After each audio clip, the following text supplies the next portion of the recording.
پھولوں کا ایک مجمع تھا، لیکن بے ہنگم نہیں، بہت پرسکون، کمال کا نظم و ضبط تھا ان میں۔ ان کے بیٹھنے میں ادب تھا، سلیقہ تھا، آنکھوں میں ایک شوق چھلکتا تھا اور کان الفاظ سننے کی تڑپ لیے ہوئے تھے۔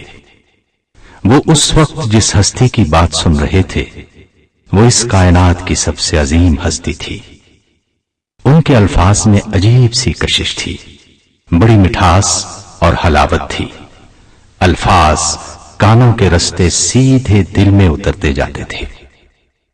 ان سب کی یہی کوشش تھی کہ وہ ان کے لبوں سے ادا ہونے والے ایک ایک لفظ کو اپنی سماعتوں میں محفوظ کر لیں۔ خطیب محترم بڑے دلنشین انداز میں اپنے سننے والوں کو دنیا و آخرت کی بھلائیوں سے آگاہ فرما رہے تھے کہ اچانک ان کے لب مبارک خاموش ہو گئے۔ ان کی نگاہیں سامعین سے ہٹ کر کسی اور ہی منظر کی طرف متوجہ ہو گئی تھی۔ پھر وہ منبر سے نیچے اتر گئے۔ سب لوگوں کے چہروں پر حیرانی تھی۔ ان کی نظروں نے ان کا تعاقب کیا اور پھر عجیب ماجرا دیکھا۔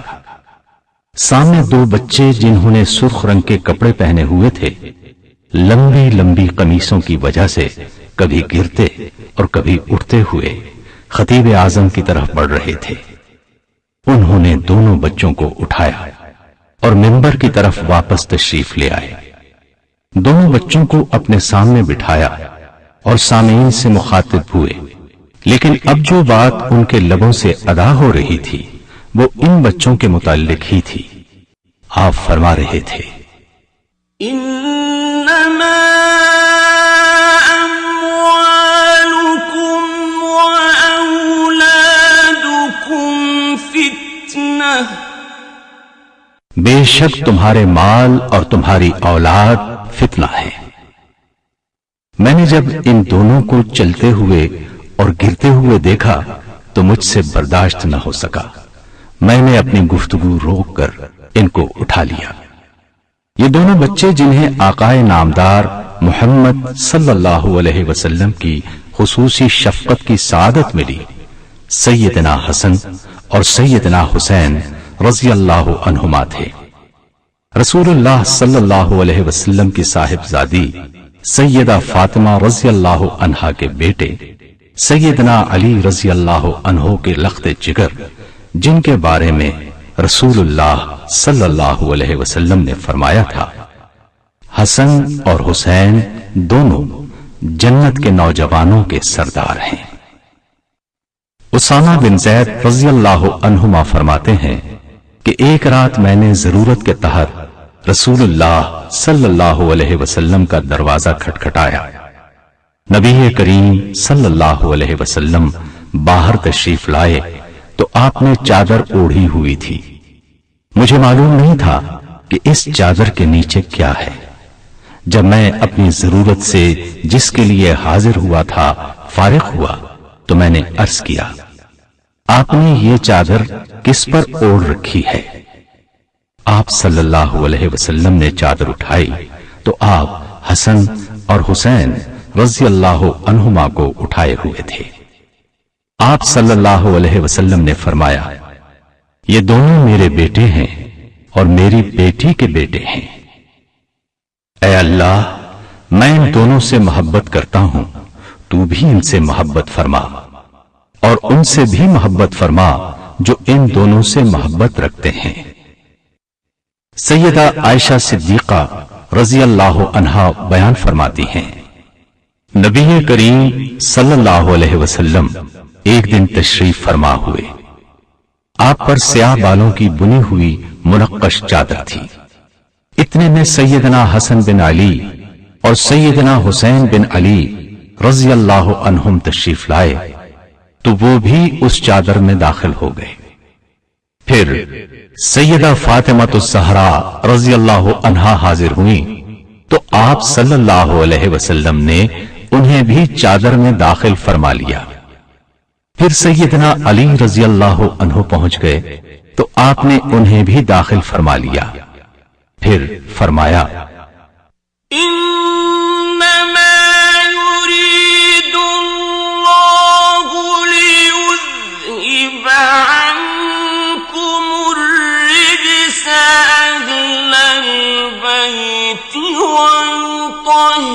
يطهركم تطهيرا.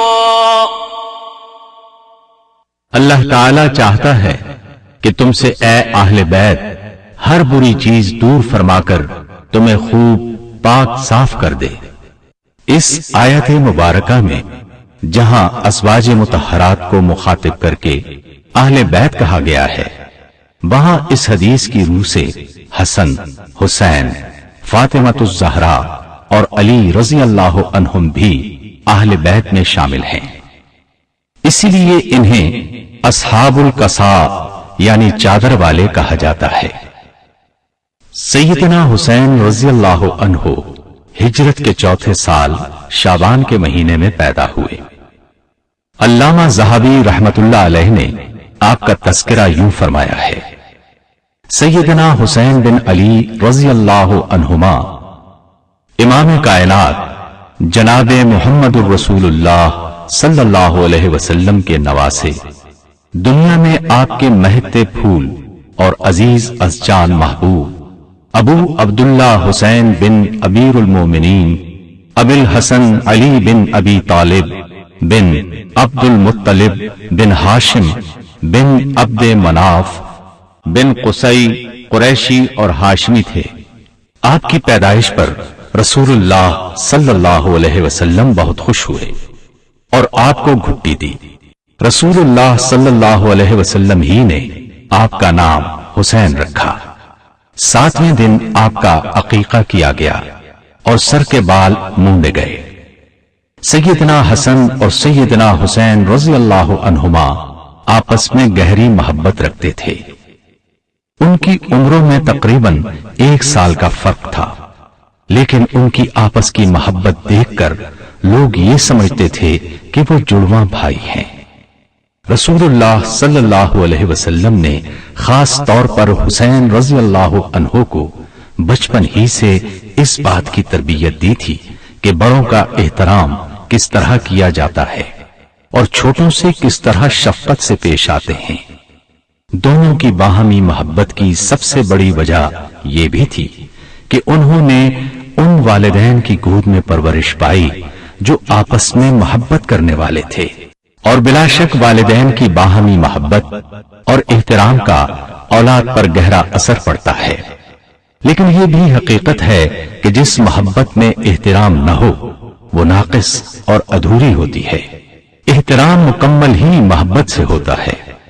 اسی بنا پر سیدنا حسین رضی اللہ عنہ سیدنا حسن رضی اللہ عنہ کا بہت زیادہ احترام کیا کرتے تھے اور ان کا ہر حکم خوش دلی سے تسلیم کرتے تھے. رسول اللہ صلی اللہ علیہ وسلم کو دونوں نواسے دل و جان سے عزیز تھے، لیکن سیدنا حسین رضی اللہ عنہ سے انہیں بے انتہا محبت تھی. یعلا بن مرہ رضی اللہ عنہ فرماتے ہیں رسول اللہ صلی اللہ علیہ وسلم نے فرمایا حسین مجھ سے ہے اور میں حسین سے ہوں. جو حسین سے محبت کرے اللہ اس سے محبت کرے. حسین میری اولاد کی اولاد ہے. نبی کریم صلی اللہ علیہ وسلم سیدنا حسن اور سیدنا حسین رضی اللہ عنہما کے لیے اکثر دعا فرمایا کرتے. سیدنا عبداللہ بن عباس رضی اللہ عنہما فرماتے ہیں کہ رسول اللہ صلی اللہ علیہ وسلم حسن اور حسین رضی اللہ عنہما کو دم کرتے اور یہ کلمات پڑھتے: اعیذکما بکلمات اللہ التامہ من کل شیطان وہامہ ومن کل عین لامہ. میں تم دونوں کو اللہ تعالیٰ کے مکمل کلمات کے ذریعے اللہ کی پناہ میں دیتا ہوں، ہر ایک شیطان سے اور زہریلے جانور، سام بچھو وغیرہ سے، اور ہر ایک آنکھ سے جو لگ جائے یعنی بری نظر سے. پھر نبی کریم صلی اللہ علیہ وسلم فرماتے ہیں تمہارے والد سیدنا ابراہیم علیہ السلام انہی کلمات کے ساتھ اسماعیل اور اسحاق علیہم السلام کو اللہ کی پناہ میں دیتے تھے. رسول اللہ صلی اللہ علیہ وسلم کی اس شدید محبت، پیار اور شفقت کو دیکھ کر صحابہ کرام رضی اللہ عنہم بھی سیدنا حسن اور حسین رضی اللہ عنہما سے گہری محبت رکھتے تھے۔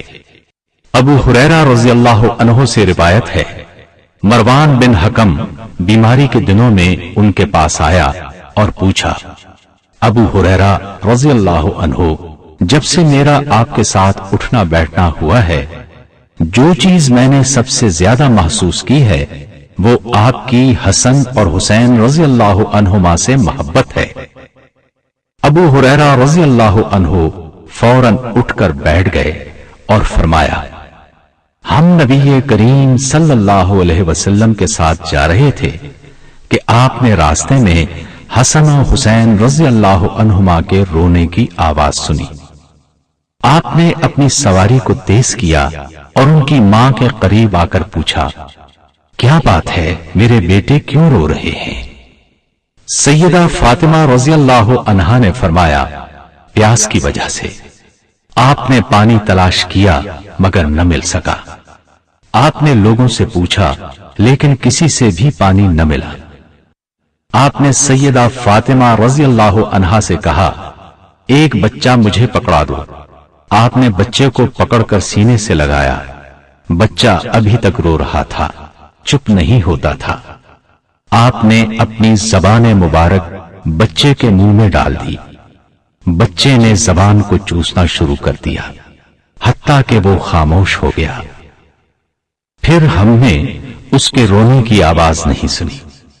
پھر آپ نے دوسرے بچے کو پکڑ کر اسی طرح کیا، وہ بھی خاموش ہو گیا۔ کیا یہ واقعہ دیکھنے کے بعد بھی میں ان سے محبت نہ کروں؟ رسول اللہ صلی اللہ علیہ وسلم کے دوسرے صحابہ کرام بھی سیدنا حسن اور سیدنا حسین رضی اللہ عنہما سے محبت اور ان دونوں کا دلی احترام کرتے۔ سیدنا حسین رضی اللہ عنہ کی شکل اور صورت نبی کریم صلی اللہ علیہ وسلم سے بہت ملتی تھی۔ ان کو دیکھ کر صحابہ کو رسول اللہ صلی اللہ علیہ وسلم کی یاد آ جاتی۔ سیدنا ابو بکر صدیق رضی اللہ عنہ دونوں بھائیوں سے بہت محبت کرتے تھے۔ ان کی ہمیشہ کوشش ہوتی کہ وہ ان کے قریب رہیں۔ سیدنا ابو بکر صدیق رضی اللہ عنہ کی کیفیت یہ تھی کہ انہیں ہر اس چیز سے محبت تھی جس سے رسول اللہ صلی اللہ علیہ وسلم کو محبت ہوتی تھی۔ وہ کہا کرتے تھے، مجھے اس ذات کی قسم جس کے ہاتھ میں میری جان ہے، مجھے محمد صلی اللہ علیہ وسلم کے قرابت داروں، رشتہ داروں سے ملنا اپنے قرابت داروں سے ملنے سے زیادہ عزیز ہے۔ عمر بن خطاب رضی اللہ عنہ بھی دونوں بھائیوں کی بہت عزت و توقیر کرتے، ان سے پیار کرتے۔ انہوں نے جب وظائف کے لیے فہرستیں تیار کروائیں تو اصحاب بدر کے ساتھ ساتھ ان کے لیے بھی 5000 درہم مقرر کر دیے۔ ایک بار سیدنا عمر رضی اللہ عنہ کے پاس یمن سے چادریں آئیں۔ لوگوں میں چادریں تقسیم ہو گئیں۔ اتنی دیر میں سیدنا حسن اور حسین رضی اللہ عنہما تشریف لائے۔ وہ چادروں سے محروم رہ گئے تھے۔ ان کو چادروں سے محروم دیکھ کر سیدنا عمر فاروق رضی اللہ عنہ غمزدہ ہو گئے۔ انہوں نے اسی وقت یمن کے عامل کی طرف پیغام بھیجا کہ فوراً یمن کی 2 چادریں بھیجو۔ عامل نے جلدی سے چادریں بھجوائیں۔ چادریں آتے ہی آپ نے دونوں کو پہنچا دیں اور فرمایا، میرا دل اب ٹھنڈا ہوا ہے، یعنی میرے دل کو اب سکون ملا ہے۔ حسین رضی اللہ عنہ فرماتے ہیں، ایک دن میں سیدنا عمر رضی اللہ عنہ کے پاس گیا۔ آپ معاویہ رضی اللہ عنہ کے ساتھ تنہائی میں باتیں کر رہے تھے اور آپ کے بیٹے عبداللہ بن عمر رضی اللہ عنہما دروازے پر تھے۔ مجھے دیکھ کر وہ فوراً واپس ہو گئے۔ میں بھی ان کے ساتھ واپس آ گیا۔ بعد میں سیدنا عمر رضی اللہ عنہ مجھے ملے اور کہا، میں نے آپ کو دیکھا ہی نہیں، کہاں رہے؟ میں نے کہا، امیر المومنین، میں آپ کے پاس آیا تھا، آپ معاویہ رضی اللہ عنہ کے ساتھ تنہائی میں بیٹھے تھے اور عبداللہ دروازے پر تھے۔ وہ واپس ہوئے تو میں بھی واپس آ گیا۔ عمر رضی اللہ عنہ نے فرمایا، آپ عبداللہ سے زیادہ اجازت کا حق رکھتے ہیں۔ جب کبھی سیدنا حسین رضی اللہ عنہ سواری پر سوار ہونے لگتے تو عبداللہ بن عباس رضی اللہ عنہما ان کی سواری کی رکاب تھام لیا کرتے تھے اور اس کو اپنے لیے ایک نعمت اور اعزاز سمجھتے تھے۔ عزار بن حریث رحمت اللہ علیہ سے روایت ہے کہ عمرو بن عاص رضی اللہ عنہ کعبے کے سائے میں تشریف فرما تھے۔ ان کی نظر سیدنا حسین رضی اللہ عنہ پر پڑی تو فرمایا، یہ زمین پر رہنے والوں میں سے آسمان والوں کو زیادہ محبوب ہے۔ جب کبھی حسین رضی اللہ عنہ خانہ کعبہ کا طواف کرتے، لوگ سلام کے لیے ان کی طرف ٹوٹ پڑتے، ایک ہجوم اکٹھا ہو جاتا۔ صحابہ کرام رضی اللہ عنہم کی یہ محبت ان کے بچپن سے لے کر بڑی عمر تک یکساں انداز میں تھی۔ اس کی وجہ یہ تھی کہ لوگ ان میں رسول اللہ صلی اللہ علیہ وسلم کی صفات دیکھتے تھے۔ سیدنا حسین رضی اللہ عنہ کی ذاتی زندگی عبادت، پختہ ایمان اور تقوی کا بہترین نمونہ تھی۔ وہ بہت زیادہ روزے رکھتے، حج ادا کرتے۔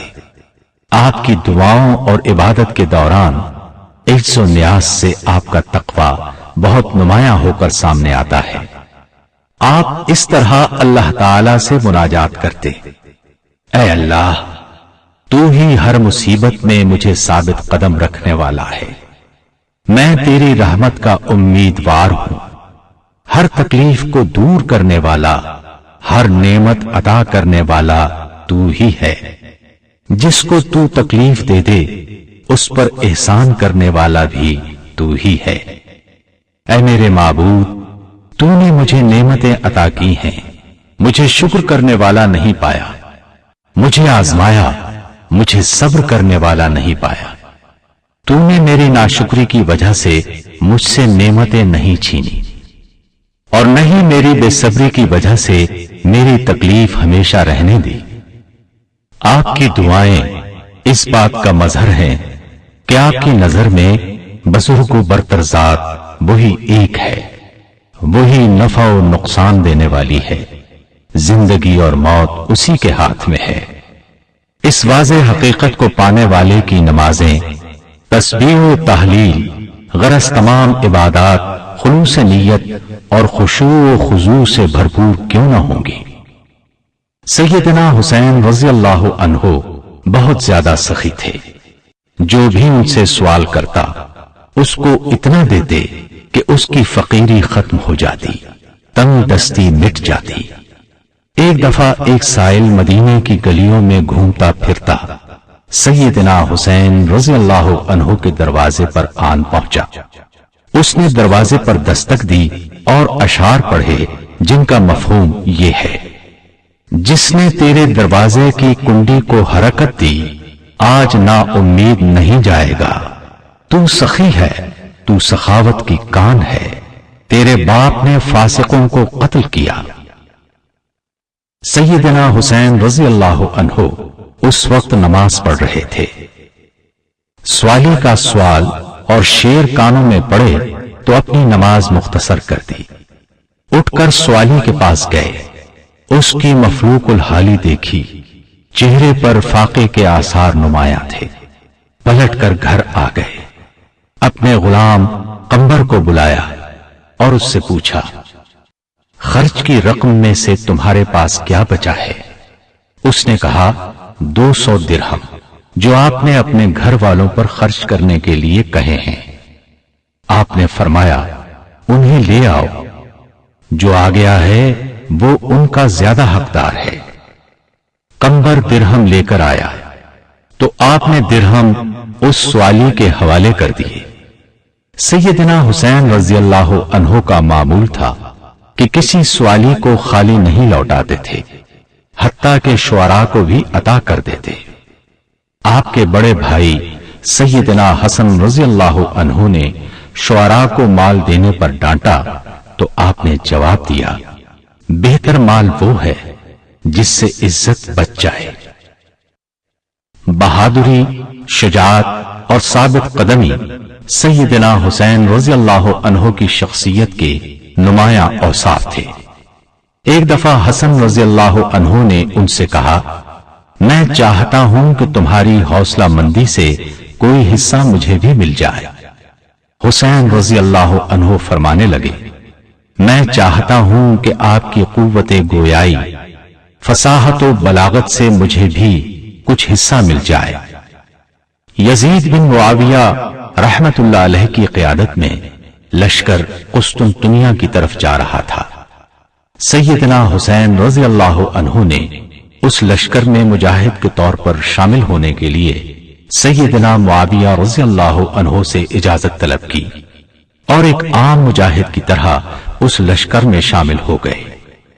جہاد کی پکار بلند ہوتے ہی ہر چیز بھلا کر لبیک کہتے ہوئے اللہ کے دین کی سربلندی کے لیے اسلامی لشکر میں شامل ہو گئے۔ سیدنا علی کی شہادت کے بعد حسن رضی اللہ عنہ جب خلیفہ بنے تو حسن رضی اللہ عنہ نے اپنی خلافت سے دستبردار ہو کر اتحاد امت کے عظیم مقصد کی خاطر سیدنا معاویہ رضی اللہ عنہ کو خلیفہ تسلیم کر لیا تھا۔ سیدنا حسین رضی اللہ عنہ کو اس فیصلے سے ابتدا میں اختلاف رہا، لیکن پھر انہوں نے تسلیم کر لیا۔ یہ اختلاف یزید بن معاویہ رحمت اللہ علیہ کی خلافت پر بھی ہوا اور انہوں نے یزید کی بیعت کرنے سے گریز کیا۔ یہ صورتحال دیکھ کر عراق کے شہر کوفے کی عام شخصیات نے سیدنا حسین رضی اللہ عنہ کو خطوط لکھے کہ ہم آپ سے بیعت کرنے کو تیار ہیں، آپ ہمارے پاس تشریف لے آئیں۔ جب آپ نے کوفے کی طرف جانے کا ارادہ کر لیا تو امرا نامی ایک خیر خواہ نے آپ کو خط لکھا۔ خط میں اس نے سیدنا حسین رضی اللہ عنہ کو ان کے ارادے اور اس کے انجام کی ہولناکی کا احساس دلایا اور یہ بھی لکھا کہ آپ اپنی قتل گاہ کی طرف جا رہے ہیں۔ اس نے یہ بھی لکھا، رسول اللہ صلی اللہ علیہ وسلم نے سیدہ عائشہ رضی اللہ عنہا سے فرمایا، آج میرے گھر میں وہ فرشتہ آیا ہے جو پہلے کبھی نہیں آیا، اور اس نے کہا ہے کہ حسین قتل ہوں گے، اور اگر آپ چاہیں تو میں آپ کو وہ مٹی دکھا دوں۔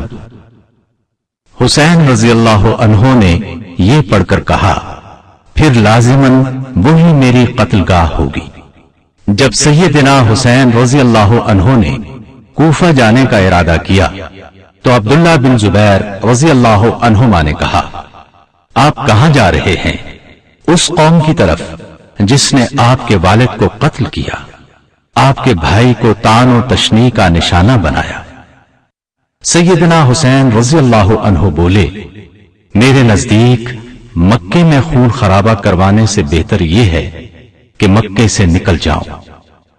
عبداللہ بن عمر رضی اللہ عنہما مدینہ تشریف لائے تو انہیں خبر ملی کہ حسین رضی اللہ عنہ عراق کی طرف چلے گئے ہیں۔ عبداللہ بن عمر رضی اللہ عنہما فوراً پیچھے گئے اور 2 راتوں کے فاصلے کا سفر طے کر کے ان سے جا ملے۔ ان سے پوچھا، کہاں جا رہے ہیں؟ فرمایا، عراق جا رہا ہوں۔ اس وقت آپ کے پاس اہل عراق کی طرف سے لکھے گئے خطوط کے پلندے تھے۔ عبداللہ بن عمر رضی اللہ عنہما نے کہا، آپ وہاں نہ جائیں۔ سیدنا حسین رضی اللہ عنہ نے فرمایا، یہ ان لوگوں کے خطوط اور بیعت کے ثبوت ہیں۔ عبداللہ رضی اللہ عنہ نے بہت کوشش کی کہ حسین رضی اللہ عنہ کوفہ جانے کا ارادہ ترک کر دیں، لیکن ناکام رہے۔ بالآخر انہوں نے حسین رضی اللہ عنہ سے معانقہ کیا اور فرمایا، اللہ کے سپرد، شہادت آپ کا مقدر بن چکی ہے۔ سیدنا حسین رضی اللہ عنہ اہل عراق کی